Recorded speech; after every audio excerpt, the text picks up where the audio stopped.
Manipuri Hope Channel da mayam butram na okchiri ngasidi yamna maru oiba haitare yam tongan ba nahandagi ekoina 1260 days lishing amaga chani humpu ko adogi maramda ekoina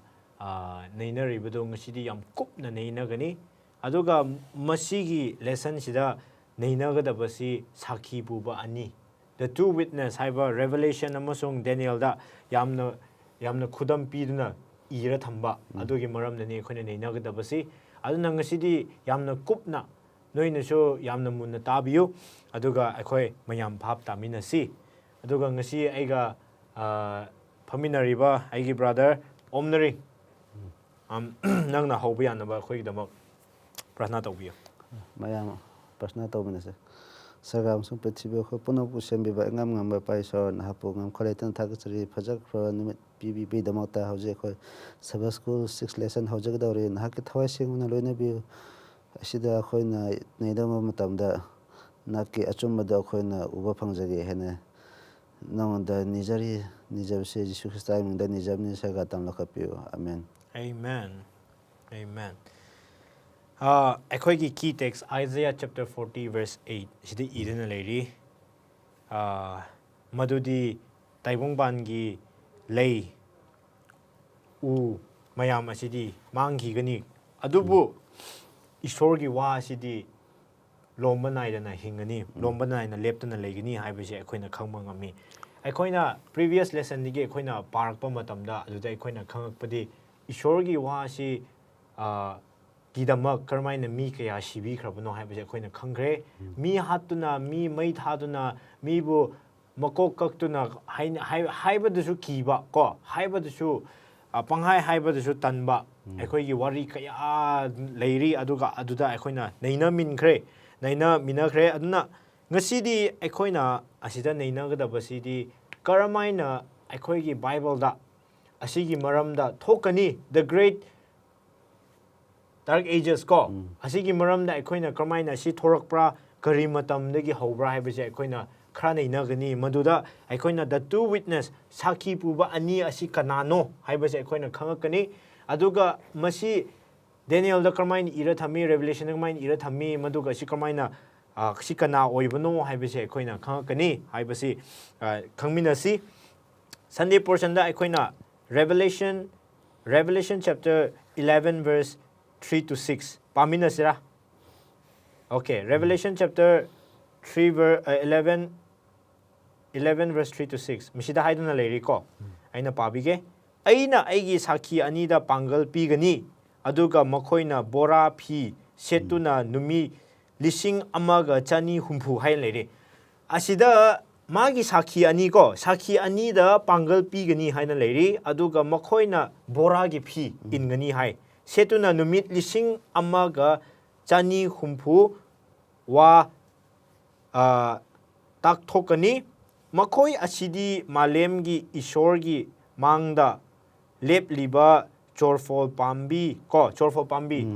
ani amasung thaumai makhong ani aduni okay kanagumbana makhoibu manghanba pamlabadi makhoigi chindagi mai thoklaktuna makhoigi yeknaba singbu chathokani hai kanagumbana makhoibu manghanninglabadi makhoibu mataw asumna hatkadabani 6 makhoina wa takthok lingaida nong taraknaba atiya thingnabagi matik makhoigi lei ko I onhannaba isingi mathakta makhoigi matik lei aduga makhoina tawningba matamda awaba kaya malembu yeinaba makhoigi matik lei masi ekhoina malemdagi nong tokpa lakhanba haibasi gi power su lei sakti lei haine aduga I onhanma ngamba ko adudagidi sida haibagumna isingi mathakta I onhanma ngamba aduga makhoina tawningba matamda awaba kaya malembu plague purakpa ngamba ne hai adu masi haibada Elijah gi wari chu khoi khra ningsing ngame ko aduga si Moses ki wari 10 plague mana karmaini Egypt ta thajinbra haibado adu oirabadi aina sida khoina neinaba yabasidi dudi asi ani witness se sida hairibase adudi ꯑꯁꯤꯗ ꯁꯥꯈꯤ ꯄꯨꯕ ꯑꯅꯤ ꯍꯥꯏꯕꯁꯦ ꯏꯂꯥꯏꯖꯥꯒ Moses ꯑꯣꯏꯕ꯭ꯔꯥ ꯑꯗꯨ ꯌꯧꯗ꯭ꯔꯤꯉꯩꯗ ꯑꯩꯈꯣꯏꯅ ꯃꯊꯛꯀꯤꯗꯨꯗ ꯆꯠꯃꯤꯟꯅꯈ꯭ꯔꯁꯤ ꯃꯌꯥꯝ ꯑꯗꯨꯁꯨ ꯈꯟꯃꯤꯟꯅꯁꯤꯀꯣ ꯑꯁꯤ 이라이자가 모세스ꯕꯨ ꯍꯥꯏꯕ꯭ꯔꯥ ꯅꯠꯇ꯭ꯔꯒ ꯀꯅꯥꯕꯨꯔꯥ ꯍꯥꯏꯕꯗꯣ ꯃꯗꯨꯅ ꯑꯩꯈꯣꯏꯅ 3ꯗ ꯄꯥꯕ ꯃꯇꯝꯗ ꯃꯈꯣꯏꯅ ꯕꯣꯔꯥ ꯐꯤ ꯁꯦꯠꯇꯨꯅ ꯅꯨꯃꯤꯠ 1,160 ꯋꯥ ꯇꯥꯛꯊꯣꯛꯀꯅꯤ ꯍꯥꯏꯅ ꯂꯩꯔꯤ ꯑꯗꯨꯒ ꯁꯤ ꯃꯈꯥꯗ ꯆꯣꯔꯐꯣꯟ ꯄꯥꯝꯕꯤ ꯍꯥꯏꯔꯤꯕꯁꯤ ꯀꯔꯤꯅꯣ ꯆꯣꯔꯐꯣꯟ ꯄꯥꯝꯕꯤ ꯍꯥꯏꯕꯁꯦ ꯀꯔꯤꯅꯤ ꯍꯥꯏꯅ ꯀꯔꯤꯅꯤ ꯍꯥꯏꯅ ꯑꯩꯈꯣꯏꯅ ꯀꯔꯤꯅꯤ ꯍꯥꯏꯕꯁꯤ ꯀꯃꯥꯏꯅ ꯈꯪꯒꯅꯤ ꯑꯩꯈꯣꯏꯅ ꯁꯣꯔꯐꯣꯟ ꯄꯥꯝꯕꯤ ꯑꯣꯂꯤꯐꯀꯤ ꯄꯥꯝꯕꯤ ꯀꯣ ꯑꯁꯤꯁꯦ ꯖꯦꯀꯔꯤꯌꯥꯅ ꯃꯥꯅ ꯎꯕ ꯐꯪꯉꯦ ꯖꯦꯀꯔꯤꯌꯥꯅ ꯑꯣꯂꯤꯐ ꯄꯥꯝꯕꯤ ꯑꯅꯤ ꯈꯛꯇ ꯅꯠꯇꯦ ꯀꯔꯤ ꯑꯃꯨꯛꯀꯁꯨ ꯎꯕ ꯐꯪꯕ꯭ꯔꯥ ꯍꯥꯏꯔꯒ 2 ꯂꯦꯝꯁꯇꯦꯟ ꯊꯪꯃꯩ ꯑꯅꯤ ꯑꯃꯨꯛꯀꯁꯨ ꯎꯕ ꯐꯪꯉꯦ ꯃꯅꯥꯛꯇ ꯀꯔꯤꯒꯤꯔ ꯍꯥꯏꯔꯒ ꯍꯧꯖꯤꯛꯇꯤ ꯑꯣꯂꯤꯐꯀꯤ ꯄꯥꯝꯕꯤꯅ ꯃꯥꯒꯤ ꯊꯥꯎꯒꯤ ꯃꯔꯝ ꯑꯣꯏꯔꯒ ꯍꯧꯖꯤꯛꯇꯤ ꯊꯪꯃꯩꯗꯣ ꯃꯩ ꯂꯣꯝꯕ ꯅꯥꯏꯗꯅ ꯑꯗꯨꯝ ꯆꯥꯛꯇꯨꯅ ꯂꯩꯔꯤꯕꯅꯦ ꯍꯥꯏꯕꯅꯦ ꯃꯩꯗꯣ ꯃꯨꯠꯇꯅ ꯑꯗꯨꯝ ꯆꯥꯛꯇꯨꯅ ꯂꯩꯒꯗꯧꯕ ꯂꯦꯝꯁꯇꯦꯟꯗꯣ ꯑꯗꯨꯅ ꯇꯥꯛꯄꯗꯤ ꯃꯩ ꯉꯥꯜꯂꯛꯄ ꯃꯇꯝꯗ ꯑꯃꯝꯕꯗ ꯀꯔꯤ ꯑꯣꯏꯕ꯭ꯔꯥ ꯍꯥꯏꯔꯒ ꯃꯉꯥꯜ ꯂꯩ ꯑꯗꯨꯅ ꯇꯥꯛꯄꯗꯤ ꯑꯣꯂꯤꯐ ꯑꯣꯏꯜ ꯑꯁꯤꯁꯦ ꯀꯔꯤꯔꯥ ꯍꯥꯏꯔꯒ ꯊꯋꯥꯏ ꯑꯁꯦꯡꯕꯕꯨꯅꯦ ꯍꯣꯂꯤ ꯁ꯭ꯄꯤꯔꯤꯠ ꯑꯗꯨ ꯍꯣꯂꯤ ꯁ꯭ꯄꯤꯔꯤꯠꯀꯤ ꯃꯄꯥꯟꯅ ꯏꯁꯣꯔꯒꯤ ꯋꯥꯄꯥꯎ ꯑꯆꯨꯝꯕꯁꯤꯕꯨ ꯁꯟꯗꯣꯛꯇꯨꯅ ꯂꯩꯒꯗꯧꯕꯅꯦ ꯑꯁꯤꯅ ꯑꯩꯈꯣꯏꯅ ꯑꯁꯤ ꯅꯪꯅ ꯍꯧꯖꯤꯛꯀꯤ ꯍꯣꯂꯤ ꯁ꯭ꯄꯤꯔꯤꯠꯁꯤ ꯀꯃꯥꯏꯅ ꯑꯣꯏꯕ꯭ꯔꯥ ꯍꯥꯏꯕꯁꯦ ꯑꯩꯈꯣꯏꯅ ꯄꯥꯕ ꯃꯇꯝꯗ Psalm 119ꯗꯁꯨ ꯍꯥꯏꯕꯒꯨꯝꯅ Your word is a lamp unto my feet and a light to my path ꯀꯣ ꯅꯪꯒꯤ ꯋꯥꯁꯤꯅ ꯑꯩꯒꯤ ꯄꯨꯟꯁꯤꯒꯤ ꯑꯗꯨꯒꯤ ꯍꯥꯏꯗꯨꯅ ꯂꯩꯔꯤꯀꯣ ꯑꯩꯒꯤ ꯄꯨꯟꯁꯤꯒꯤ ꯅꯪꯒꯤ ꯊꯧꯃꯩꯅꯤ ꯑꯗꯨꯒ ꯑꯩꯈꯣꯏꯒꯤ ꯃꯉꯥꯜꯅꯤ ꯍꯥꯏꯗꯨꯅ ꯂꯩꯔꯤꯀꯣ ꯑꯗꯨꯒ ꯑꯩꯈꯣꯏꯅ ꯖꯦꯈꯔꯤꯌꯥꯒꯤ ꯅꯪꯅ ꯍꯧꯖꯤꯛ ꯍꯥꯏꯕꯗꯣ ꯖꯦꯈꯔꯤꯌꯥꯒꯤ ꯄꯥꯕ ꯃꯇꯝꯗ 4:2ꯗꯁꯨ ꯄꯥꯕ ꯃꯇꯝꯗ ꯌꯦꯡꯉꯨ ꯀꯔꯤ ꯎꯕ꯭ꯔꯥ ꯍꯥꯏꯕ ꯃꯇꯝꯗ ꯂꯦꯝꯁꯇꯦꯟ ꯑꯃ ꯎꯏ ꯍꯥꯏꯅꯦ ꯊꯥꯎꯃꯩ ꯀꯣ ꯁꯅꯥꯅ ꯁꯥꯕ ꯊꯥꯎꯃꯩ ꯑꯗꯨꯒ ꯇꯦꯡꯀꯣꯠ ꯑꯃ ꯃꯊꯛꯇ ꯊꯝꯗꯨꯅ ꯂꯩꯔꯤ ꯍꯥꯏ ꯑꯗꯨꯒ ꯃꯗꯨꯗ 7 ꯂꯦꯝꯁ ꯃꯗꯨꯗ 7 ꯂꯦꯝꯁ ꯀꯣ ꯊꯥꯎꯃꯩ 8 ꯎꯏ ꯍꯥꯏꯅꯦ ꯑꯗꯨꯒ ꯂꯣꯏꯅꯅ ꯖꯦꯈꯔꯤꯌꯥ ꯆꯦꯞꯇꯔ 4:6ꯗꯁꯨ ꯁꯤꯗ ꯍꯥꯏ ꯂꯩꯌꯦ ꯃꯗꯨꯗꯤ ꯑꯩꯅ ꯉꯥꯡꯉꯤ ꯃꯗꯨꯗꯤ ꯖꯦꯔꯨꯕꯥꯕꯦꯜꯒꯤ ꯖꯦꯈꯔꯤꯌꯥ 4:6 ꯑꯁꯤ ꯄꯥꯕ ꯃꯇꯝꯗ ꯖꯦꯈꯔꯤꯌꯥ ꯑꯁꯤ ꯄꯥꯕ ꯃꯇꯝꯗ ꯁꯤꯗ ꯖꯦꯔꯨꯕꯥꯕꯦꯜꯗ This is the word of God to Zerubbabel ꯖꯦꯔꯨꯕꯥꯕꯦꯜꯕꯨ ꯍꯥꯏꯗꯨꯅ ꯂꯩꯔꯤ ꯍꯥꯏ ꯃꯗꯨꯗꯤ ꯖꯦꯈꯔꯤꯌꯥ ꯑꯩꯒꯤ ꯋꯥꯗꯒꯤ ꯉꯥꯡꯕ ꯅꯠꯇꯦ ꯑꯗꯨꯕꯨ ꯑꯩꯉꯣꯟꯗ ꯑꯩꯒꯤ ꯁ꯭ꯄꯤꯔꯤꯠ ꯀꯣ ꯑꯩꯒꯤ ꯁ꯭ꯄꯤꯔꯤꯠ ꯑꯩꯒꯤ ꯊꯋꯥꯏꯅ ꯉꯥꯡꯕꯅꯤ ꯍꯥꯏꯕꯁꯦ ꯏꯁꯣꯔꯅ ꯉꯥꯡꯗꯨꯅ ꯂꯩꯔꯤ ꯍꯥꯏꯕꯁꯦ ꯑꯩꯈꯣꯏꯅ ꯁꯤꯗ ꯈꯪꯕ ꯉꯝꯃꯤ ꯃꯗꯨꯅ ꯑꯁꯤꯗꯒꯤ ꯀꯔꯤ ꯇꯥꯛꯄ꯭ꯔꯥ ꯍꯥꯏꯕ ꯃꯇꯝꯗ ꯑꯩꯈꯣꯏꯅ ꯁꯤꯗ ꯌꯦꯡꯕ ꯃꯇꯝꯗ ꯃꯗꯨꯒ ꯂꯣꯏꯅꯅ Zechariah 4:14ꯗꯁꯨ ꯄꯥꯕ ꯃꯇꯝꯗ The two anointed one ꯀꯣ ꯑꯩꯅ ꯊꯥꯎ ꯇꯩꯕꯤꯈ꯭ꯔꯕ ꯑꯅꯤ ꯑꯗꯨꯗꯤꯅ ꯏꯁꯣꯔꯒꯤ ꯃꯅꯥꯛꯇ ꯂꯦꯞꯇꯨꯅ ꯂꯩꯔꯤ ꯍꯥꯏꯕꯁꯦ Zechariah 4:14ꯗꯁꯨ ꯑꯩꯈꯣꯏꯅ ꯈꯪꯕ ꯉꯝꯃꯤ ꯃꯗꯨꯅ ꯑꯁꯤꯗꯒꯤ ꯑꯩꯈꯣꯏꯅ ꯑꯗꯨꯝ ꯌꯦꯡꯕ ꯃꯇꯝꯗ Your word is a lamp to my feet ꯅꯪꯒꯤ ꯋꯥꯁꯤꯅ ꯑꯩꯒꯤꯗꯃꯛ ꯊꯥꯎꯃꯩꯅꯤ ꯑꯩꯒꯤ ꯃꯉꯥꯜꯅꯤ ꯍꯥꯏꯕꯁꯤ ꯑꯁꯤꯒꯤ ꯁꯨꯃꯥꯏꯅ ꯄꯨꯔꯛꯄ ꯃꯇꯝꯗ ꯑꯗꯨ ꯑꯣꯏꯔꯕꯗꯤ ꯉꯁꯥꯏ ꯏꯕꯥꯅꯤꯅ ꯍꯥꯏꯕꯗꯣ ꯁꯤꯗ ꯂꯦꯁꯟꯅ ꯍꯥꯏꯔ ꯊꯝꯕꯁꯦ ꯑꯣꯂꯤꯐ ꯇ꯭ꯔꯤꯁꯦ ꯑꯗꯨꯗꯤ ꯊꯋꯥꯏ ꯑꯁꯦꯡꯕꯗꯣ ꯇꯥꯔꯦꯕ ꯑꯗꯨꯗꯤ ꯑꯣꯀꯦ ꯀꯟꯇꯤꯅ꯭ꯌꯨ ꯇꯧꯕꯤꯌꯣ ꯑꯣꯀꯦ ꯑꯗꯨꯅ ꯊꯋꯥꯏ ꯑꯁꯦꯡꯕꯒꯤ ꯃꯄꯥꯟꯅ ꯖꯤꯁꯨ ꯈ꯭ꯔꯤꯁꯇꯒꯤ ꯑꯆꯨꯝꯕꯁꯦ ꯃꯉꯥꯟ ꯑꯣꯏꯅ ꯆꯠꯄ ꯐꯪꯉꯤꯕꯅꯤ ꯑꯗꯨꯅ ꯑꯩꯈꯣꯏ ꯌꯦꯡꯕ ꯃꯇꯝꯗ ꯑꯃꯨꯛꯀꯁꯨ ꯑꯁꯤꯗ 2 witness ꯑꯁꯤꯁꯤꯅ ꯀꯔꯤ ꯇꯧꯕ꯭ꯔꯥ ꯍꯥꯏꯔꯒ ꯅꯣꯡ ꯆꯨꯍꯟꯕꯁꯨ ꯉꯝꯃꯤ ꯂꯦꯞꯍꯟꯕꯁꯨ ꯉꯝꯃꯦ ꯍꯥꯏꯌꯦ ꯑꯗꯨꯒ ꯏꯁꯤꯡꯕꯨꯁꯨ ꯑꯣꯟꯍꯟꯕ ꯉꯝꯃꯦ ꯍꯥꯏꯌꯦ ꯑꯩꯈꯣꯏꯅ ꯕꯥꯏꯕꯜꯗ ꯌꯦꯡꯕ ꯃꯇꯝꯗ ꯑꯦꯂꯩꯖꯥꯅ ꯄ꯭ꯔꯊꯅꯥ ꯇꯧꯔꯒ ꯏꯖꯔꯦꯜꯗ ꯅꯠꯇ꯭ꯔꯥ ꯏꯖꯔꯦꯜꯗ ꯅꯣꯡ ꯆꯍꯤ 3 ꯇꯪꯈꯥꯏ ꯆꯨꯗꯦ ꯑꯗꯨꯒ ꯃꯣꯖꯦꯁꯀꯤ ꯋꯥꯔꯤ ꯌꯦꯡꯕ ꯃꯇꯝꯗ ꯑꯩꯈꯣꯏꯅ ꯀꯔꯤ ꯎꯕ ꯐꯪꯕ꯭ꯔꯥ ꯍꯥꯏꯔꯒ ꯃꯥꯅ ꯏꯁꯤꯡꯗꯣ ꯑꯣꯟꯍꯜꯂꯦ ꯀꯔꯤꯒꯤꯔꯥ ꯍꯥꯏꯔꯒ ꯏꯁꯣꯔꯒꯤ ꯄ꯭ꯂꯦꯛꯅꯦ ꯑꯗꯨꯅ ꯑꯩꯈꯣꯏꯅ ꯌꯦꯡꯕ ꯃꯇꯝꯗ 2 witnessꯁꯦ ꯑꯩꯈꯣꯏꯅ ꯌꯦꯡꯕ ꯃꯇꯝꯗ ꯃꯣꯖꯦꯁꯀ ꯑꯦꯂꯩꯖꯥꯁꯤꯕꯨ ꯍꯥꯏꯐꯦꯠ ꯃꯥꯟꯅꯍꯟꯕꯗꯨꯝ ꯇꯧꯋꯦ ꯆꯥꯡꯗꯝꯅꯕ ꯑꯗꯨꯕꯨ ꯑꯩꯈꯣꯏꯅ ꯌꯦꯡꯕ ꯃꯇꯝꯗ 2 witnessꯅ ꯕꯣꯔꯥꯒꯤ ꯐꯤ ꯍꯥꯞꯂꯦ ꯍꯥꯏꯔꯒ ꯆꯍꯤ 1,160 ꯑꯁꯤ ꯃꯣꯏꯅ ꯋꯤꯠꯅꯦꯁ ꯇꯧꯒꯅꯤ ꯍꯥꯏꯌꯦ ꯑꯗꯨꯗꯤ ꯑꯩꯈꯣꯏꯅ ꯆꯠꯂꯒ ꯌꯦꯡꯁꯦ ꯃꯣꯖꯦꯁꯀ ꯑꯦꯂꯩꯖꯥ ꯃꯕꯥꯅꯤꯁꯦ ꯆꯍꯤ 1,160 ꯍꯤꯡꯕ꯭ꯔꯥ 160 ꯍꯤꯡꯕ꯭ꯔꯥ ꯍꯤꯡꯗꯦꯅꯦ ꯑꯗꯨꯗꯤ ꯍꯤꯡꯗꯦ ꯑꯗꯨꯅ ꯇꯥꯛꯄꯗꯤ ꯃꯕꯥꯅꯤꯒꯤ ꯃꯤꯅꯤꯁꯇ꯭ꯔꯤꯅ ꯄꯨꯜꯂꯒꯁꯨ ꯌꯧꯔꯣꯏ ꯍꯥꯏꯕ 1,000ꯁꯨ ꯌꯧꯔꯣꯏ 500ꯁꯨ ꯌꯧꯔꯣꯏ ꯍꯥꯏꯗꯨꯗꯤ ꯑꯗꯨꯅ ꯇꯥꯛꯅꯕꯗꯤ ꯑꯗꯨꯗꯤ ꯀꯅꯥꯕꯨ ꯀꯅꯥꯕꯨ ꯆꯥꯡꯗꯝꯅꯔꯤꯅꯣ ꯆꯥꯡꯗꯝꯅꯔꯤꯕ꯭ꯔꯥ ꯑꯗꯨꯏꯗꯤ ꯁꯤ ꯀꯅꯥꯕꯨ ꯔꯤꯄ꯭ꯔꯖꯦꯟ ꯇꯧꯕ꯭ꯔꯥꯀꯣ ꯍꯣꯏ ꯑꯣꯀꯦ ꯑꯗꯨꯒ ꯂꯣꯏꯅꯅ ꯍꯧꯖꯤꯛꯀꯤ ꯑꯗꯨ ꯑꯣꯏꯔꯗꯤ ꯑꯗꯨ ꯈꯪꯃꯤꯟꯅꯁꯤꯀꯣ ꯃꯈꯥ ꯇꯥꯔꯛꯄꯗ ꯑꯗꯨꯒ ꯍꯧꯖꯤꯛ ꯃꯩ ꯀꯥꯞꯊꯣꯔꯛꯄ ꯍꯥꯏꯕꯁꯤ ꯑꯩꯈꯣꯏꯅ ꯀꯃꯥꯏꯅ ꯚꯥꯞ ꯇꯥꯒꯅꯤ ꯍꯧꯖꯤꯛꯀꯤ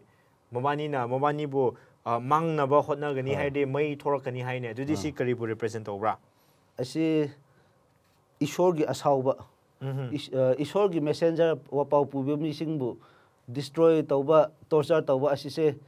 ꯏꯁꯣꯔꯅ ꯃꯈꯣꯏꯕꯨ ꯑꯃꯨꯛꯀ ꯏꯁꯣꯔꯒꯤ ꯑꯁꯥꯎꯕꯅ ꯃꯣꯏ ꯃꯊꯛꯇ ꯇꯥꯒꯅꯤ ꯍꯥꯏꯅ ꯁꯨꯝ ꯍꯥꯏꯅꯕꯅꯦ ꯑꯩꯈꯣꯏꯅ ꯖꯦꯔꯦꯃꯥꯌꯥ ꯆꯦꯞꯇꯔ 5 verse 14ꯁꯨ ꯄꯥꯕ ꯈꯪꯒꯅꯤꯀꯣ ꯑꯗꯨꯗ ꯃꯗꯨꯗ ꯍꯥꯏ ꯃꯔꯝ ꯑꯗꯨꯅ ꯂꯥꯟꯃꯤ ꯇꯦꯡꯉꯣꯜꯁꯤꯡꯒꯤ ꯏꯁꯣꯔ ꯖꯦꯍꯣꯕꯥꯅ ꯍꯥꯏ ꯅꯈꯣꯏꯅ ꯋꯥ ꯑꯁꯤ ꯍꯥꯏꯕ ꯃꯔꯝꯅ ꯌꯦꯡꯉꯨ ꯑꯩ ꯅꯍꯥꯛꯀꯤ ꯅꯆꯤꯟꯗ ꯑꯩꯒꯤ ꯋꯥ ꯃꯩ ꯑꯣꯟꯍꯟꯒꯅꯤ ꯍꯥꯏꯅꯦ ꯑꯗꯨꯒ ꯑꯩꯅ ꯃꯤꯁꯤꯡ ꯑꯁꯤꯕꯨ ꯁꯤꯒꯨꯝꯅ ꯑꯣꯏꯍꯟꯒꯅꯤ ꯑꯗꯨꯒ ꯃꯗꯨꯅ ꯃꯈꯣꯏꯕꯨ ꯆꯥꯊꯣꯛꯀꯅꯤ ꯍꯥꯏꯅꯦ ꯁꯤꯁꯨ ꯈꯔ ꯃꯥꯟꯅꯕ ꯀꯣ ꯀꯔꯝꯍꯥꯏꯅ ꯏꯁꯣꯔꯒꯤ ꯋꯥꯁꯤꯅ ꯃꯩ ꯑꯣꯜꯂꯒ ꯃꯥꯕꯨ ꯃꯨꯊꯠꯅꯕ ꯃꯥꯒꯤ ꯌꯦꯛꯅꯕꯁꯤꯡꯗ ꯀꯔꯝꯍꯥꯏꯅ ꯃꯥꯅ ꯃꯩꯅ ꯆꯥꯊꯣꯛꯀꯅꯤ ꯍꯥꯏꯕꯗꯣ ꯁꯤꯗ ꯑꯩꯈꯣꯏꯅꯁꯨ ꯈꯔ ꯈꯪꯕ ꯉꯝꯃꯤ ꯑꯗꯨ ꯈꯔ ꯈꯪꯉꯤꯀꯣ ꯑꯩꯈꯣꯏꯅ ꯍꯧꯖꯤꯛꯇꯤ ꯑꯣꯀꯦ ꯑꯗꯨ ꯉꯁꯥꯏ ꯑꯩꯅ ꯍꯥꯏꯈꯤꯕꯗꯣ ꯏꯁꯣꯔꯒꯤ ꯊꯋꯥꯏ ꯁꯦꯡꯃꯤ ꯃꯄꯥꯅ ꯃꯉꯥꯟ ꯑꯣꯏꯔꯤꯕꯅꯦ ꯍꯥꯏꯕ ꯑꯗꯨꯅ ꯇꯥꯛꯄꯗꯤ ꯍꯧꯖꯤꯛꯇꯤ ꯏꯁꯣꯔꯒꯤ ꯋꯥꯍꯩꯁꯤꯅ ꯑꯩꯈꯣꯏꯅ ꯁꯥꯝꯁ 119 verse 105 ꯌꯦꯡꯕ ꯃꯇꯝꯗ ꯏꯁꯣꯔꯒꯤ ꯋꯥꯍꯩ ꯏꯁꯣꯔ ꯅꯪꯒꯤ ꯋꯥꯍꯩꯗꯤ ꯑꯩꯒꯤ ꯈꯣꯡꯗ ꯊꯪꯃꯩꯅꯤ ꯑꯃꯁꯨꯡ ꯑꯩꯒꯤ ꯆꯠꯐꯝꯗ ꯃꯉꯥꯜꯅꯤ ꯉꯁꯥꯏ ꯍꯥꯏꯈ꯭ꯔꯕꯗꯣ ꯍꯥꯏꯕꯗꯣ ꯑꯗꯨꯗꯤ ꯇꯨ ꯋꯤꯠꯅꯦꯁꯁꯦ ꯀꯔꯤꯅ ꯆꯥꯡꯗꯝꯅꯕ꯭ꯔꯥ ꯍꯥꯏꯔꯒ ꯏꯁꯣꯔꯒꯤ ꯋꯥꯍꯩꯅ ꯆꯥꯡꯗꯝꯅꯩ ꯑꯗꯨꯗꯤ ꯏꯁꯣꯔꯒꯤ ꯋꯥꯍꯩꯗ ꯇꯨ ꯋꯤꯠꯅꯦꯁ ꯑꯣꯏꯕ ꯇꯥꯔꯒꯗꯤ ꯋꯤꯠꯅꯦꯁ ꯑꯃꯅ ꯑꯣꯜ ꯇꯦꯁꯇꯃꯦꯟ ꯂꯩꯔꯦ ꯋꯤꯠꯅꯦꯁ ꯑꯅꯤ ꯁꯨꯕꯅ ꯑꯃꯅ ꯅ꯭ꯌꯨ ꯇꯦꯁꯇꯃꯦꯟ ꯂꯩꯔꯦ ꯑꯗꯨꯅ ꯇꯥꯛꯅꯕꯗꯤ ꯀꯔꯤꯔꯥ ꯍꯥꯏꯔꯒ ꯏꯁꯣꯔꯒꯤ ꯇꯨ ꯋꯤꯠꯅꯦꯁꯁꯦ ꯑꯣꯜ ꯇꯦꯁꯇꯃꯦꯟꯒ ꯅ꯭ꯌꯨ ꯇꯦꯁꯇꯃꯦꯟ ꯑꯁꯤꯕꯨ ꯑꯩꯈꯣꯏꯅ ꯎꯕ ꯐꯪꯒꯅꯤ ꯑꯗꯨ ꯑꯣꯏꯔꯗꯤ ꯑꯩꯅ ꯄꯨꯟꯁꯤꯜꯂꯛꯀꯦ ꯑꯗꯨꯗꯤ ꯑꯣꯂꯤꯐ ꯇ꯭ꯔꯤꯗꯒꯤ ꯃꯥꯅ ꯂꯦꯝꯕꯨ ꯊꯧꯃꯩ ꯄꯤꯕ ꯍꯥꯏꯕꯁꯦ ꯊꯧꯃꯩ ꯄꯤꯔꯤꯕꯁꯦ ꯌꯣꯔ ꯋꯔꯗ ꯏꯁ ꯑ ꯂꯦꯝ ꯇꯨ ꯃꯥꯏ ꯐꯤꯠ ꯍꯥꯏꯈ꯭ꯔꯦꯀꯣ ꯅꯪꯒꯤ ꯋꯥꯁꯤꯅ ꯑꯩꯒꯤꯗꯃꯛ ꯊꯧꯃꯩꯅꯤ ꯍꯥꯏꯈ꯭ꯔꯦꯕ ꯑꯩꯒꯤ ꯈꯣꯡꯒꯤ ꯂꯝꯕꯤꯒꯤꯗꯃꯛ ꯊꯧꯃꯩꯅꯤ ꯍꯥꯏꯈ꯭ꯔꯕꯅꯤ나 ꯑꯗꯨ ꯑꯣꯏꯔꯗꯤ ꯄꯤꯕꯤꯔꯤꯕ ꯊꯧꯃꯩ ꯑꯗꯨꯗꯤ ꯏꯁꯣꯔꯒꯤ ꯋꯥ ꯑꯣꯏꯔꯦꯀꯣ ꯑꯗꯨꯒ ꯊꯥꯎ ꯄꯤꯕꯤꯔꯤꯕꯗꯨꯗꯤ ꯏꯁꯣꯔ ꯑꯁꯦꯡꯕ ꯑꯣꯏꯈ꯭ꯔꯦ ꯑꯗꯨꯗꯤ ꯆꯨꯝꯈ꯭ꯔꯦꯀꯣ ꯑꯗꯨꯒ ꯊꯋꯥꯏ ꯑꯁꯦꯡꯕ ꯑꯣꯏꯈ꯭ꯔꯦ ꯑꯗꯨꯗꯒꯤꯗꯤ ꯉꯁꯥꯏ ꯑꯩꯈꯣꯏꯅ ꯍꯥꯏꯕꯒꯨꯝꯅ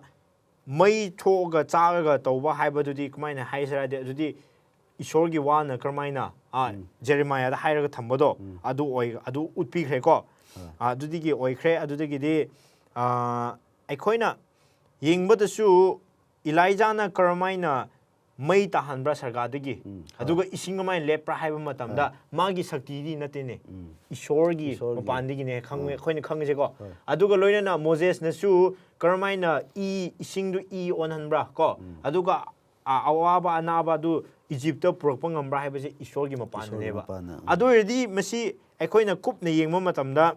ꯃꯤ ꯈꯔꯅꯗꯤ ꯑꯁꯤ 이라이자가 모제스ꯅꯤ ꯍꯥꯏꯕꯁꯤ ꯍꯥꯏꯗꯣꯛꯑꯦꯀꯣ ꯑꯗꯨꯕꯨ ꯑꯩꯈꯣꯏ ꯑꯦꯗꯚꯦꯟꯇꯤꯁ ꯑꯃ ꯑꯣꯏꯅ ꯑꯩꯈꯣꯏꯗꯤ ꯑꯗꯨꯏꯗꯤ ꯑꯁꯤ ꯏꯁꯣꯔꯒꯤ ꯋꯥꯄꯥꯎꯅꯤ ꯑꯗꯨꯒ ꯁꯦꯀꯦꯟꯗꯂꯤ ꯑꯗꯨꯗ 1,150 ꯍꯤꯡꯕ ꯉꯝꯗꯦꯕ ꯍꯤꯡꯗꯦꯕ ꯃꯕꯥꯅꯤꯁꯦ ꯄꯨꯟꯃꯤꯟꯅꯔꯁꯨ ꯌꯧꯗꯦ ꯍꯥꯏꯕ ꯃꯣꯏꯒꯤ ꯃꯤꯅꯤꯁꯇ꯭ꯔꯤꯅ ꯍꯥꯏꯕꯗꯤ ꯃꯣꯏꯅ ꯋꯤꯠꯅꯦꯁ ꯇꯧꯕꯤꯕ ꯁꯥꯈꯤ ꯇꯧꯕꯤꯕ ꯏꯁꯣꯔꯒꯤꯗꯃꯛ ꯁꯥꯈꯤ ꯇꯧꯕꯤꯕꯁꯦ 1,000 ꯌꯧꯗꯦꯕ 1,150 ꯌꯧꯗꯦꯕꯀꯣ ꯑꯣꯀꯦ ꯑꯗꯨꯏꯗꯤ ꯂꯥꯁꯇ ꯑꯩꯈꯣꯏꯅ ꯑꯁꯤ ꯀꯟꯀ꯭ꯂꯨꯗ ꯇꯧꯕ ꯌꯥꯕꯁꯤꯗꯤ ꯀꯔꯤꯔꯥ ꯍꯥꯏꯕ ꯃꯇꯝꯗ ꯁꯥꯈꯤ ꯑꯅꯤꯁꯤ ꯀꯅꯥꯅꯣ ꯍꯥꯏꯕ ꯃꯇꯝꯗ 바이블ꯁꯤ ꯑꯣꯏꯔꯦꯅꯦ ꯑꯗꯨꯗꯤ ꯏꯁꯣꯔꯒꯤ ꯋꯥꯁꯤ ꯑꯣꯏꯔꯦ ꯑꯗꯨ ꯃꯌꯥꯝꯅꯁꯨ ꯁꯤ ꯚꯥꯞ ꯇꯥꯔꯦ ꯍꯥꯏꯅ ꯈꯜꯂꯦ ꯑꯗꯨꯒ ꯑꯩꯈꯣꯏꯅ ꯍꯧꯖꯤꯛ ꯄ꯭ꯔꯣꯐꯦꯇꯤꯛ ꯇꯥꯏꯝ ꯄꯤꯔꯤꯌꯗꯇ ꯑꯩꯈꯣꯏꯅ ꯌꯦꯡꯃꯤꯟꯅꯁꯤꯀꯣ ꯄ꯭ꯔꯣꯐꯦꯇꯤꯛ ꯇꯥꯏꯝ ꯄꯤꯔꯤꯌꯗꯇ ꯌꯦꯡꯕ ꯃꯇꯝꯗ ꯍꯧꯖꯤꯛ ꯔꯦꯚꯦꯂꯦꯁꯟ ꯆꯦꯞꯇꯔ 11 verse 3ꯁꯦ ꯑꯗꯨ ꯑꯣꯏꯔꯗꯤ ꯃꯣꯏ 1,150 ꯍꯥꯏꯕꯁꯦ ꯃꯇꯝꯁꯤ ꯀꯔꯝꯍꯥꯏꯅ ꯀꯜꯀꯨꯂꯦꯠ ꯇꯧꯕ꯭ꯔꯥ ꯁꯤ ꯀꯃꯥꯏꯅ ꯑꯁꯤꯁꯦ ꯃꯇꯝ ꯃꯥꯒꯤ 1,260 ꯃꯇꯝ ꯍꯧꯕꯁꯦ ꯀꯔꯤ ꯃꯇꯝꯗ ꯍꯧꯕ꯭ꯔꯥ ꯍꯥꯏꯔꯒ AD 538 ADꯗ ꯍꯧꯕꯅꯦ ꯍꯥꯏꯌꯦ ꯑꯗꯨ ꯌꯧꯗ꯭ꯔꯤꯉꯩꯗ ꯀꯔꯝꯍꯥꯏꯅ ꯀꯜꯀꯨꯂꯦꯠ ꯇꯧꯕ꯭ꯔꯥ ꯑꯩꯈꯣꯏꯁꯦ ꯀꯜꯀꯨꯂꯦꯠ ꯇꯧꯕꯁꯦ ꯆꯍꯤ ꯅꯨꯃꯤꯠ ꯑꯃꯗ ꯆꯍꯤ ꯑꯃꯅ ꯑꯩꯈꯣꯏꯒꯤ 1 year ꯑꯗꯨꯅ 1 year time prophecyꯗꯣ ꯑꯩꯈꯣꯏꯅ ꯅꯝꯕꯔꯁ 24 ꯑꯩꯅ ꯂꯥꯟꯗ꯭ꯔꯒꯗꯤ ꯅꯝꯕꯔꯁ 14 verse 24ꯗ ꯑꯩꯈꯣꯏꯅ ꯎꯕ ꯐꯪꯒꯅꯤ ꯑꯗꯨꯅ ꯀꯔꯝꯍꯥꯏꯅ ꯀꯜꯀꯨꯂꯦꯠ ꯇꯧꯕ꯭ꯔꯥ ꯍꯥꯏꯔꯒ ꯑꯁꯤ ꯀꯜꯀꯨꯂꯦꯁꯟ ꯂꯥꯛꯄꯁꯦ ꯊꯥꯏꯅ Israelites moina Canaan chapa matamda Ishobu yeknaba adum thambagi maram oiduna Ishona numit nifuda yogodoba lamdo numit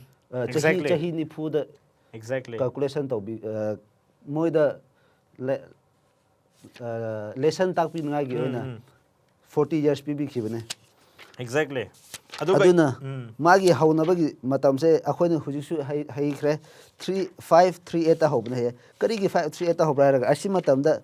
rom na rom se magi pagan power loi khibna he adu matamda rom gi ning thause kana raga justinian ko Justinian and Justinian adu mana pop say Vigilius hai na kawe mabu control pi bina he Vigilius okay adu ma on the control pi bina he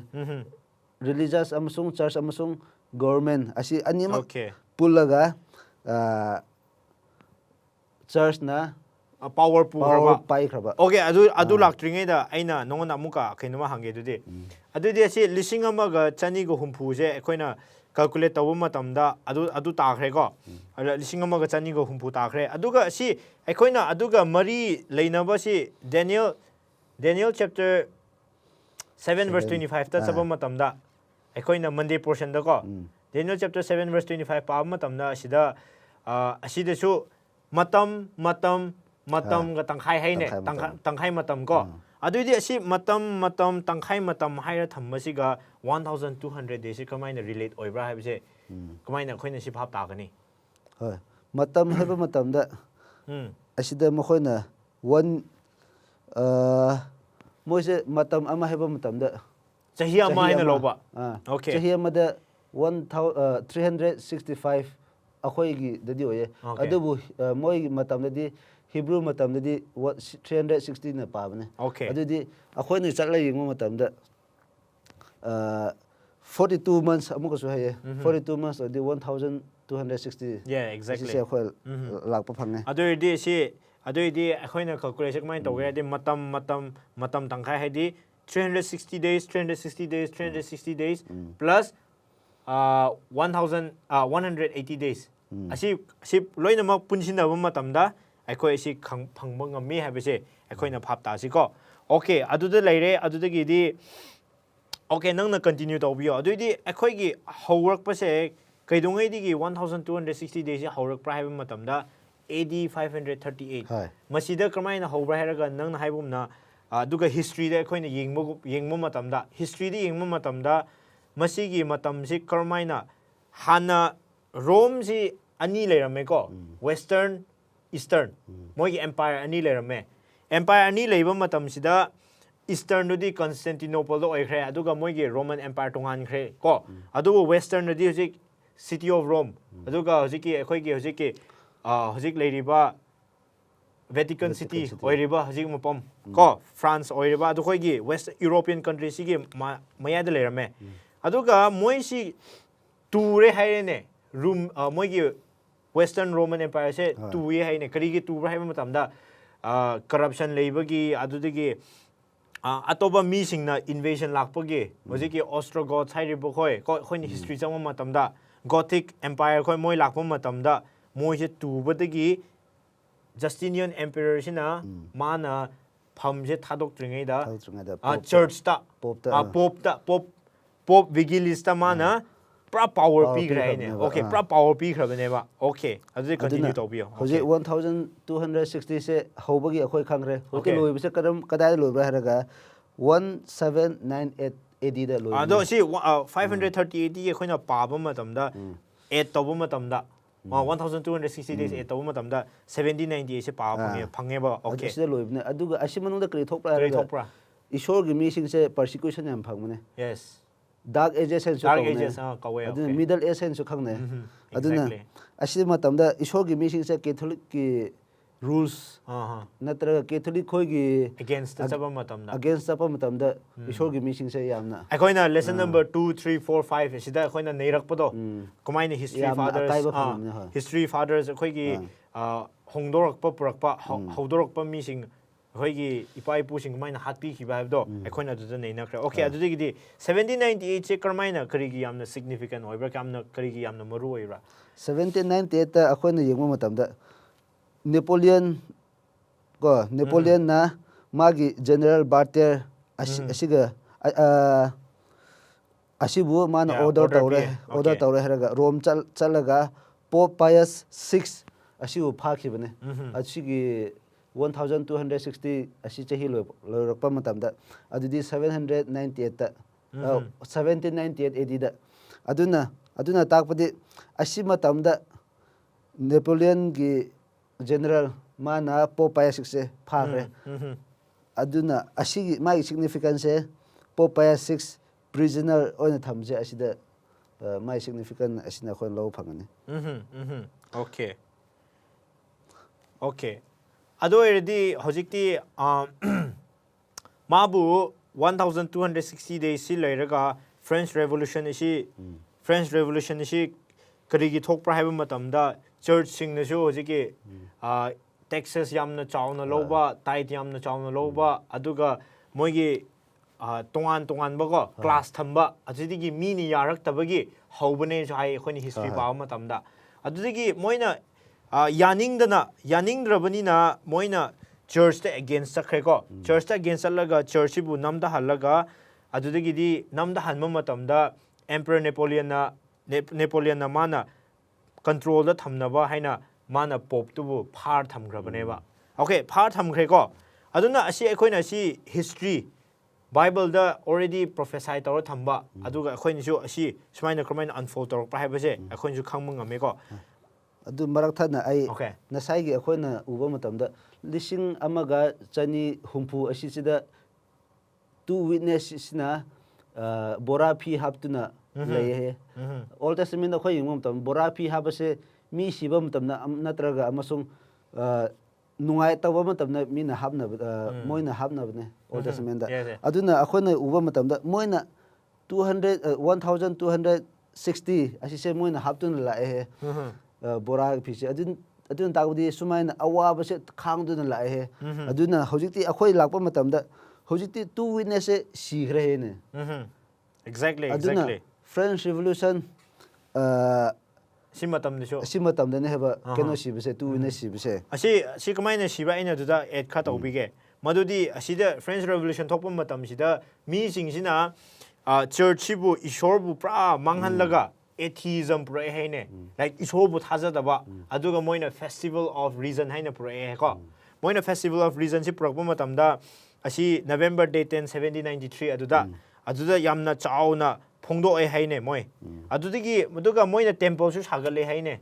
ꯇꯦꯝꯄꯜꯁꯨ ꯁꯥꯒꯠꯂꯦꯀꯣ ꯑꯗꯨꯒ ꯃꯣꯏꯁꯦ ꯒꯣꯗꯦꯁꯁꯨ ꯊꯝꯃꯦ ꯍꯥꯏꯌꯦ ꯑꯗꯨꯒ ꯃꯣꯏꯅ ꯕꯥꯏꯕꯜꯁꯤꯡ ꯑꯁꯤ ꯂꯝꯕꯤꯗ ꯑꯗꯨꯒ ꯄꯨꯔꯥ ꯃꯣꯏꯅ ꯂꯝꯕꯤꯗ ꯃꯣꯏꯅ ꯕꯥꯏꯕꯜꯁꯦ ꯂꯣꯏ ꯄꯨꯔꯛꯑꯒ ꯃꯩ ꯊꯥꯗꯣꯛꯑꯦ ꯍꯥꯏꯅꯦ ꯑꯗꯨ ꯅꯪ ꯉꯁꯥꯏ ꯍꯥꯏꯕꯗꯣ ꯗ 2 ꯋꯤꯠꯅꯦꯁꯁꯦ ꯁꯤꯌꯦ ꯍꯥꯏꯔꯒ ꯃꯣꯕꯥꯅꯤ ꯁꯦꯀ꯭ꯂꯣꯠ ꯍꯥꯞꯄꯒ ꯁꯤꯌꯦ ꯍꯥꯏꯕꯗꯣ ꯑꯁꯤꯗꯁꯨ ꯑꯩꯈꯣꯏꯅ ꯁꯤꯒꯅꯤꯐꯥꯏ ꯇꯧꯋꯦ ꯍꯥꯏꯕꯁꯦ ꯈꯪꯕ ꯉꯝꯃꯦ ꯑꯣꯀꯦ ꯑꯗꯨ ꯑꯁꯤꯗ ꯑꯩꯈꯣꯏꯅ ꯌꯦꯡꯕ ꯃꯇꯝꯗ ꯕꯥꯏꯕꯜ ꯁꯤꯕꯒꯤ 2 ꯋꯤꯠꯅꯦꯁ ꯁꯤꯕꯁꯦ ꯑꯩꯈꯣꯏꯅ ꯌꯦꯡꯕ ꯃꯇꯝꯗ 1793ꯗ ꯈꯛꯇ ꯍꯧꯕꯅꯦ ꯑꯗꯨꯕꯨ ꯐ꯭ꯔꯦꯟꯆ ꯔꯤꯚꯣꯂꯨꯁꯟ ꯂꯥꯛꯄꯗꯤ 1789ꯗꯒꯤ ꯍꯧꯔꯛꯈ꯭ꯔꯕꯅꯦ ꯗꯥꯔꯛ ꯑꯦꯖꯦꯁ ꯂꯣꯏꯔꯝꯗꯥꯏꯗ ꯍꯧꯔꯛꯈ꯭ꯔꯕꯅꯦ ꯑꯗꯨꯅ ꯀꯔꯤꯒꯤ ꯐ꯭ꯔꯦꯟꯆ ꯔꯤꯚꯣꯂꯨꯁꯟꯁꯦ ꯂꯥꯛꯄ꯭ꯔꯥ ꯍꯥꯏꯔꯒ ꯍꯧꯖꯤꯛ ꯕ꯭ꯔꯗꯔꯅ ꯍꯥꯏꯈꯤꯕꯒꯤ ꯃꯇꯨꯡ ꯏꯟꯅ ꯑꯩꯈꯣꯏꯅ ꯂꯥꯛꯄ ꯃꯇꯝꯗ ꯀꯦꯊꯣꯂꯤꯛ ꯆꯔꯆꯅ ꯁꯨꯝ ꯄꯨꯔꯛꯄ ꯃꯇꯝꯗ ꯆꯔꯆꯇ ꯐꯤꯅꯔꯦꯜ ꯂꯧꯕꯁꯨ ꯃꯦꯔꯤꯖ ꯇꯧꯕꯁꯨ ꯑꯗꯨꯒ ꯑꯣꯀꯦꯁꯟ ꯈꯔ ꯇꯧꯕ ꯃꯇꯝꯗ ꯀꯦꯊꯣꯂꯤꯛ ꯆꯔꯆꯅ ꯔꯣꯃꯟ ꯀꯦꯊꯣꯂꯤꯛ ꯆꯔꯆ ꯃꯣꯏ ꯃꯇꯝꯗ ꯇꯦꯛꯁ ꯌꯥꯝ ꯆꯥꯎꯅ ꯂꯧꯍꯦ ꯑꯗꯨꯒ ꯂꯥꯏꯔꯕ ꯃꯤꯁꯤꯡꯒꯤꯗꯃꯛꯇ ꯌꯥꯝ ꯑꯋꯥꯕ ꯂꯥꯛꯑꯦ ꯑꯗꯨꯒꯤ ꯃꯊꯛꯇ ꯀꯔꯤ ꯇꯧꯔ ꯍꯥꯏꯔꯒ 200 days ꯍꯣꯂꯤꯗꯦ ꯑꯁꯤ ꯄꯤꯕꯅꯦ ꯍꯦ ꯆꯍꯤꯗ ꯑꯁꯤ ꯄꯤꯕ ꯃꯇꯝꯗ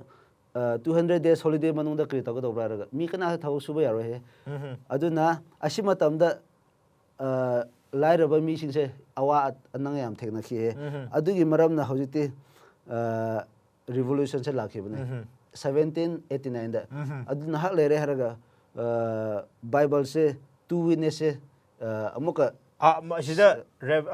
ꯑꯗꯨꯒꯤ ꯁꯄꯣꯔꯠ ꯇꯧꯕꯗ ꯔꯦꯚꯦꯂꯦꯁꯟ ꯆꯦꯞꯇꯔ 11 verse 18 ꯍꯥꯏꯌꯦ ꯃꯈꯣꯏꯒꯤ ꯑꯁꯤꯕ ꯍꯛꯆꯥꯡꯁꯤꯡ ꯑꯗꯨ ꯑꯆꯧꯕ ꯁꯍꯔꯒꯤ ꯂꯝꯕꯤꯗ ꯇꯥꯗꯨꯅ ꯂꯩꯒꯅꯤ ꯁꯍꯔ ꯑꯗꯨꯒꯤ ꯑꯊꯨꯞꯄ ꯑꯣꯏꯕ ꯃꯃꯤꯡ ꯑꯗꯨꯗꯤ ꯁꯣꯗꯣꯝ ꯑꯃꯁꯨꯡ ꯏꯖꯤꯞ ꯀꯧꯏ ꯃꯐꯝ ꯑꯗꯨꯗ ꯑꯩꯈꯣꯏꯒꯤ ꯏꯕꯨꯡꯉꯣꯕꯨ ꯈ꯭ꯔꯣꯁꯇ ꯍꯥꯠꯈꯤ ꯍꯥꯏꯕꯒꯤ ꯑꯁꯤꯒꯤ ꯑꯁꯤꯗ ꯌꯦꯡꯕ ꯃꯇꯝꯗ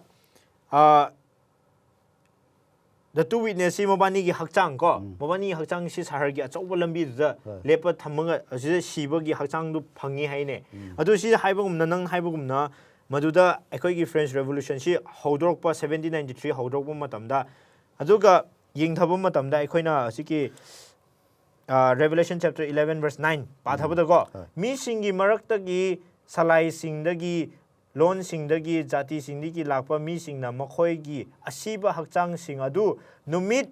ꯍꯨꯝꯅꯤꯒꯤ ꯇꯪꯈꯥꯏ ꯎꯒꯅꯤ ꯍꯥꯏ ꯑꯗꯨꯏꯗꯤ ꯅꯨꯃꯤꯠ ꯍꯨꯝꯅꯤꯒꯤ ꯇꯪꯈꯥꯏ ꯎꯕ ꯍꯥꯏꯕꯁꯦ ꯀꯃꯥꯏꯅ ꯚꯥꯞ ꯇꯥꯒꯅꯤ ꯑꯗꯨꯗꯤ ꯁꯤꯔꯦ ꯍꯥꯏꯕꯗꯤ ꯕꯥꯏꯕꯜꯗ ꯃꯣꯏꯅ ꯄꯨꯔꯛꯑꯒ ꯃꯩ ꯊꯥꯗꯣꯛꯄꯁꯤꯗꯤ ꯑꯩꯈꯣꯏꯅ ꯎꯕ ꯐꯪꯉꯦꯀꯣ ꯌꯥꯝꯅ ꯆꯥꯎꯅ ꯑꯗꯨꯗꯒꯤꯗꯤ ꯅꯨꯃꯤꯠ ꯑꯍꯨꯝꯒ ꯇꯪꯈꯥꯏ ꯍꯥꯏꯕꯁꯤ ꯀꯃꯥꯏꯅ ꯑꯩꯈꯣꯏꯅ ꯚꯥꯞ ꯇꯥꯒꯗ꯭ꯔꯥ ꯍꯣꯏ ꯅꯨꯃꯤꯠ ꯑꯍꯨꯝꯒ ꯇꯪꯈꯥꯏ ꯑꯁꯤ ꯕꯥꯏꯕꯜꯁꯦ ꯂꯩꯇꯦ ꯍꯦ ꯑꯁꯤꯁꯦ ꯇꯨ ꯋꯤꯠꯅꯦꯁ ꯁꯤꯕꯅꯦ ꯍꯦ 시에 ꯅꯨꯃꯤꯠ ꯑꯍꯨꯝꯒ ꯇꯪꯈꯥꯏ ꯁꯤꯕ ꯇꯥꯔꯒꯗꯤ ꯆꯍꯤ ꯑꯍꯨꯝ ꯇꯪꯈꯥꯏꯁꯤꯅꯦꯕ 오케이. ꯑꯗꯨꯗꯤ 1793ꯗ ꯍꯧꯔꯒ 1797 ꯐꯥꯎꯕꯅꯦ ꯍꯥꯏꯕ exactly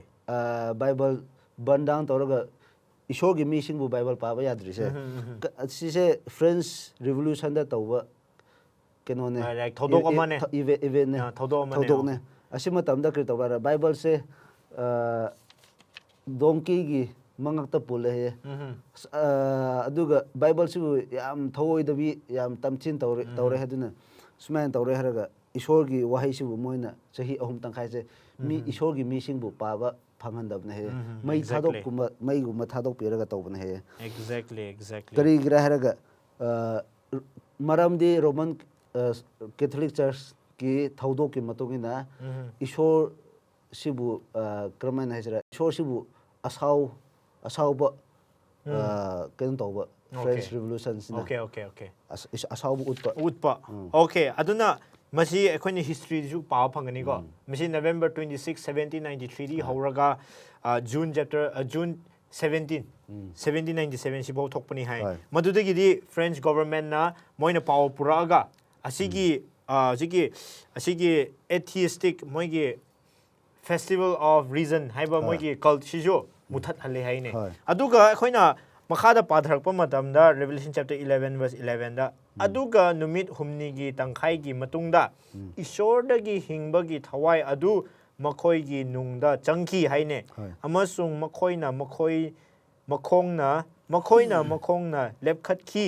makhongna lepkhali haine aduga makhoibu ubasingna yamna kiba phawrami aduidi si hingatpa haibisi kamaina bhap hingatpa haibise makhoina asi chahi ahum tangkhai manungsida kari uba phangbaraga fataba akhoina chinna haibam tamsu yam tukuchaba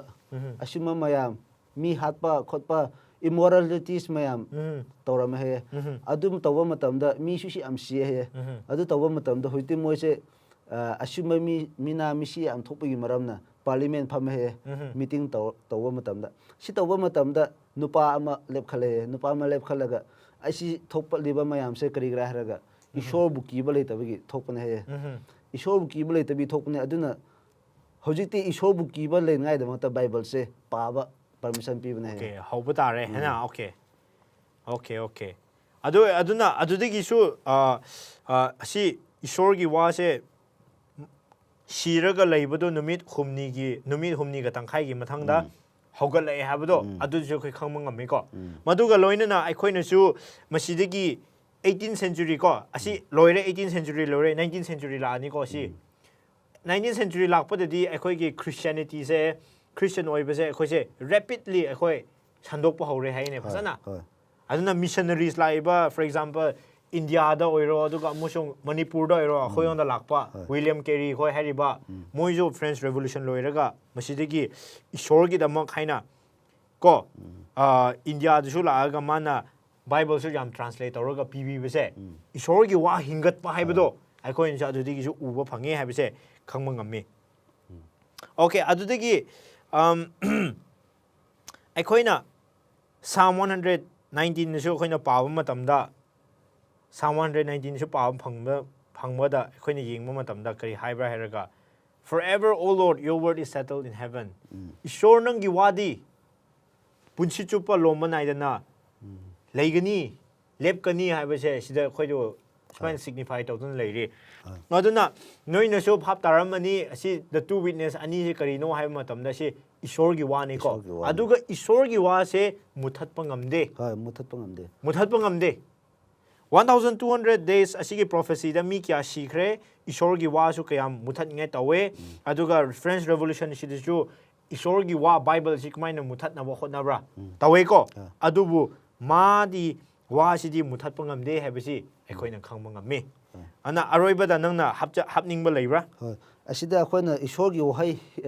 ꯍꯧꯖꯤꯛꯇꯤ Bible ꯄꯥꯕ ꯍꯧꯔꯛꯄ ꯃꯇꯝꯗ ꯏꯁꯣꯔ Roman ꯀꯦꯊꯣꯂꯤꯛꯀꯤ ꯆꯔꯆ leader ꯃꯌꯥꯝꯁꯤꯡ fathers ꯃꯌꯥꯝꯁꯤꯡꯕꯨ French revolution ꯃꯇꯝꯗ ꯂꯣꯏꯅ ꯍꯥꯠꯇꯣꯛꯄꯤꯔꯝꯃꯦ ꯑꯁꯤꯁꯦ ꯀꯔꯤꯔꯥ ꯍꯥꯏꯔꯒ ꯁ꯭ꯄꯤꯔꯤꯆꯨꯋꯦꯜ ꯑꯥꯔꯠꯀ꯭ꯋꯦꯛ ꯀꯧꯋꯦ ꯑꯁꯤꯗ ꯁꯍꯔ 10 ꯑꯁꯤ ꯃꯅꯨꯡꯁꯤꯗ ꯃꯤ ꯁꯤꯕ ꯃꯌꯥꯝꯁꯦ 9,000 ꯁꯤꯌꯦ ꯑꯩꯈꯣꯏꯅ ꯃꯊꯪ ꯄꯥꯊꯔꯛꯄ ꯃꯇꯝꯗ ꯑꯗꯨꯅ ꯏꯁꯣꯔꯒꯤ ꯋꯥꯍꯩꯁꯦ ꯗꯥꯔꯛ ꯑꯦꯖꯦꯁ ꯃꯇꯝ ꯃꯅꯨꯡꯗ ꯐꯥꯎꯕ ꯏꯁꯣꯔꯒꯤ ꯋꯥꯍꯩꯁꯦ ꯁꯨꯃꯥꯏꯅ ꯄ꯭ꯔꯤꯖꯔቭ ꯇꯧꯔꯒ ꯏꯁꯣꯔꯅ ꯊꯝꯕꯤꯗꯨꯅ ꯂꯩ ꯃꯤꯄꯨꯝ ꯈꯨꯗꯤꯡꯃꯛꯇ ꯑꯗꯨꯅ ꯏꯁꯣꯔꯒꯤ ꯋꯥꯍꯩꯁꯦ ꯁꯤꯕ ꯅꯥꯏꯗꯕ ꯋꯥꯍꯩꯅꯦ ꯍꯥꯏꯕꯁꯦ ꯑꯩꯈꯣꯏꯅ ꯎꯕ ꯐꯪꯉꯦ ꯑꯩꯈꯣꯏꯅ ꯉꯁꯥꯏ ꯃꯦꯃꯣꯔꯤ ꯇꯦꯛꯁ ꯑꯩꯈꯣꯏꯅ ꯌꯦꯡꯕ ꯃꯇꯝꯗ the grass dies and the flower falls but the word of our God will live forever ꯍꯥꯏ ꯏꯁꯣꯔꯒꯤ ꯋꯥꯍꯩꯗꯤ ꯂꯣꯝꯕ ꯅꯥꯏꯗꯅ ꯍꯤꯡꯒꯅꯤ ꯍꯥꯏꯅ ꯁꯨꯃꯥꯏꯅ ꯍꯥꯏꯕꯤꯗꯨꯅ ꯂꯩ ꯑꯁꯤꯕꯨ ꯑꯩꯈꯣꯏꯅ ꯌꯦꯡꯕ ꯃꯇꯝꯗ ꯏꯁꯣꯔꯒꯤ ꯋꯥꯍꯩꯗꯤ ꯁꯨꯃꯥꯏꯅ ꯂꯣꯝꯕ ꯅꯥꯏꯗꯅ ꯃꯇꯝ ꯈꯨꯗꯤꯡꯃꯛ ꯖꯦꯅꯦꯔꯦꯁꯟ ꯃꯊꯪ ꯖꯦꯅꯦꯔꯦꯁꯟ ꯂꯥꯛꯄ ꯃꯇꯝꯗꯁꯨ ꯑꯁꯨꯝ ꯍꯤꯡꯗꯨꯅ ꯂꯩꯒꯅꯤ ꯍꯥꯏꯕꯁꯦ ꯑꯩꯈꯣꯏꯅ ꯎꯕ ꯐꯪꯉꯦ ꯑꯗꯨꯅ ꯑꯔꯣꯏꯕꯗ ꯑꯩꯅꯁꯨ ꯍꯥꯞꯅꯤꯡꯕꯗꯤ ꯀꯔꯤꯔꯥ ꯍꯥꯏꯕ ꯃꯇꯝꯗ ꯐꯠꯇꯕꯅ ꯑꯩꯈꯣꯏꯒꯤ ꯏꯁꯣꯔꯒꯤ ꯋꯥ ꯑꯆꯨꯝꯕꯁꯤ ꯀꯌꯥꯃꯨꯛ ꯃꯨꯊꯠꯅꯕ ꯍꯣꯠꯅꯔꯕꯁꯨ ꯀꯣ ꯀꯌꯥꯃꯨꯛ ꯆꯍꯤ ꯂꯤꯁꯤꯡ ꯌꯧꯅ ꯑꯩꯈꯣꯏꯕꯨ ꯍꯥꯠꯂꯒ ꯃꯨꯊꯠꯂꯒ ꯍꯣꯠꯅꯔꯕꯁꯨ ꯉꯝꯈꯤꯗꯦ ꯑꯗꯨꯅ ꯉꯝꯗꯦ ꯑꯗꯨꯒ ꯑꯩꯈꯣꯏꯅ ꯍꯧꯖꯤꯛ ꯅꯩꯅꯔꯤꯕ ꯂꯦꯁꯟ ꯑꯩꯈꯣꯏꯅ ꯂꯩꯅꯔꯤꯕ ꯍꯟꯗꯛ ꯀ꯭ꯋꯥꯔꯇꯔꯒꯤ ꯗ ꯒ꯭ꯔꯦꯠ ꯀꯣꯟꯇ꯭ꯔꯣꯚꯔꯁꯤ ꯍꯥꯏꯕꯁꯤ ꯑꯔꯣꯏꯕꯗ ꯏꯁꯣꯔꯅ ꯉꯝꯃꯤ ꯍꯥꯏꯕꯁꯦ ꯑꯩꯈꯣꯏꯅ ꯀꯥꯎꯔꯣꯏꯁꯦ ꯑꯗꯨꯅ ꯑꯩꯈꯣꯏꯒꯤ ꯄꯨꯟꯁꯤꯗꯁꯨ ꯑꯋꯥꯕ ꯑꯅꯥ ꯀꯌꯥ ꯂꯥꯛꯑꯁꯨ ꯏꯁꯣꯔꯒꯤꯗꯃꯛ ꯂꯦꯞꯄꯒ ꯂꯩꯁꯤ ꯍꯥꯏꯕꯁꯤ ꯑꯩꯈꯣꯏꯒꯤ ꯑꯄꯤꯜꯅꯤ ꯑꯩꯈꯣꯏꯒꯤ ꯍꯥꯏꯖꯕꯅꯤ ꯑꯩꯈꯣꯏ ꯊꯝꯁꯤ ꯋꯥꯈꯟꯗ ꯑꯗꯨꯒ ꯂꯣꯏꯅꯅ ꯑꯔꯣꯏꯕꯗ ꯑꯩꯈꯣꯏꯅ ꯀꯌꯥꯃꯨꯛ ꯋꯥꯔꯕꯁꯨ ꯏꯁꯣꯔꯒꯤ ꯃꯤꯅꯤ ꯏꯁꯣꯔꯒꯤ ꯋꯥꯅꯤ ꯏꯁꯣꯔꯒꯤꯅꯤ ꯍꯥꯏꯔꯕꯗꯤ ꯐꯠꯇꯕꯅ ꯀꯌꯥꯃꯨꯛ ꯍꯣꯠꯅꯔꯁꯨ ꯑꯩꯈꯣꯏꯕꯨ ꯅꯝꯊꯕ ꯉꯝꯃꯣꯏ ꯍꯥꯏꯕꯁꯤꯒꯤ ꯑꯁꯥꯁꯤ ꯂꯣꯏꯅꯃꯛ ꯑꯩꯈꯣꯏꯅ ꯊꯝꯃꯤꯟꯅꯁꯤ ꯑꯗꯨꯅ ꯉꯁꯤꯒꯤ ꯂꯦꯁꯟ ꯗ ꯇꯨ ꯋꯤꯠꯅꯦꯁ ꯍꯥꯏꯕꯁꯤꯒꯤ ꯁꯥꯈꯤ ꯊꯝꯕ ꯑꯅꯤꯁꯤꯗ ꯂꯣꯏꯁꯤꯟꯖꯔꯦ ꯂꯦꯁꯟ ꯅꯝꯕꯔ 6 ꯂꯦꯁꯟ ꯅꯝꯕꯔ 7 ꯑꯃꯨꯛꯒ ꯃꯊꯪ ꯂꯦꯁꯟꯗꯨꯗ ꯅꯩꯃꯤꯟꯅꯁꯤ ꯇꯥꯕꯤꯈꯤꯕ ꯃꯌꯥꯝ ꯌꯦꯡꯕꯤꯔꯤꯕ ꯃꯌꯥꯝꯕꯨꯁꯨ ꯏꯁꯣꯔꯅ ꯍꯦꯟꯅ ꯕꯣꯔ ꯄꯤꯕ ꯑꯣꯏꯁꯅꯨ ꯑꯩꯒꯤ ꯕ꯭ꯔꯗꯔ ꯅꯪꯕꯨꯁꯨ ꯌꯥꯝ ꯊꯥꯒꯠꯆꯔꯦ ꯏꯁꯣꯔꯅ ꯍꯦꯟꯅ ꯕꯣꯔ ꯄꯤꯕ ꯑꯣꯏꯁꯅꯨ ꯊꯦꯡꯛ ꯌꯨ